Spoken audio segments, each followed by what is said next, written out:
Chase Like with the Blue Futon. Here's a movie you guys probably never heard of, or you've heard of it, but from like an Arnold Schwarzenegger movie called Aftermath. But this is a different movie called Aftermath, as you can tell from the poster. Is this another one of those Aftermath movies, or is it an Aftermath movie? I don't know what any of what I just said means, and I don't. Let's just head, mouth, not connecting. Intro, please. So,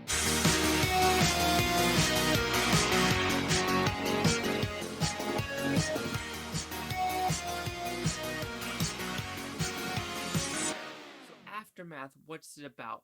It's a story about a haunted house. This couple having marital affairs. Or are they? Is someone cheating? Are they not liking each other? Are they trying to get this marriage to work? But what is wrong with the house? Have you seen this before? Absolutely. But the thing is, this one is done a little better than a lot of other stories out there with what they're trying to do. This is going to be a very, very, very, very short review about what it happened. Acting is pretty good. Premise, I like it. Overall movie, it's enjoyable. But you see this from a mile away. You know why? Because this movie was done before with a movie called The Boy. Yes, you're like, The Boy?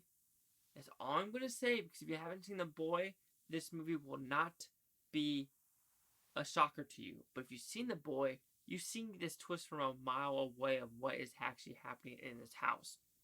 Yes. Is it bombastic? Yes. Does it have some good scenes? Absolutely. This is one of the movies where it flies under the radar and you're like, this is not a bad horror movie that probably should have hit theaters to get at least a little bit more people involved with a movie like this. Unlike some horror movies where you're just like, that is straight garbage. How did that get a theatrical release? This is one where it's like, hey, that isn't a bad movie.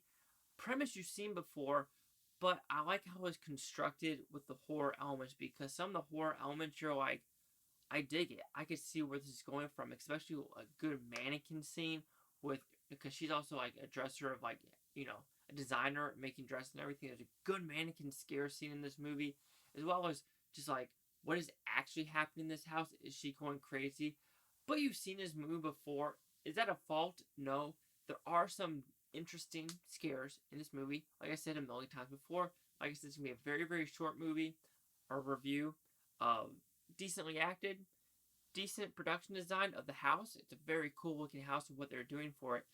And the themes are off and on with this movie. That's all I can remember, because, it's a whole suicide thing, and then people moving in because there's a suicide or a murder.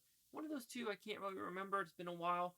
But Aftermath, it's one of those other, like I said, you've seen it before, but I don't think you will be bored with this movie unless you see the twist coming from a mile away. So there's that.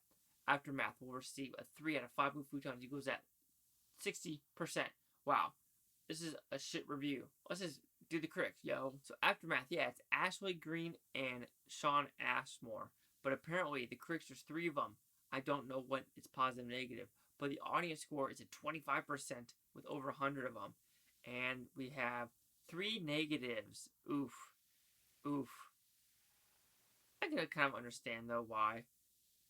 So no critic consensus. I'm giving it 60% just because I dig these close quarter movies, and this is one of them. And I think it was done just right and had enough just juiciness to it where I was like, okay, that isn't bad. But is it an overall, like, best horror movie of the year? No. Is it the worst? Absolutely not. It's a middle-of-the-road one, which I think you could enjoy if you just have an open mind. And sometimes that's what you just need in life. So, the 3, which is technically 0%, a 60 or 25. Chase out with the Blue Futon. Like, comment, subscribe. Let me know what you think about Blue Futonian. You Blue Futonians, thank you for watching. Have a great day. If someone was living in your house without you knowing it, basically a squatter, apparently they're allowed to live in your house. Like, you can't kick them out. Like, if you leave for like a month and there's someone in your house, what law is that? You're paying the mortgage. I don't understand American law sometimes. Or maybe it's not federal, it's like state. Some of the states are just fucked up. Some states are fucked up.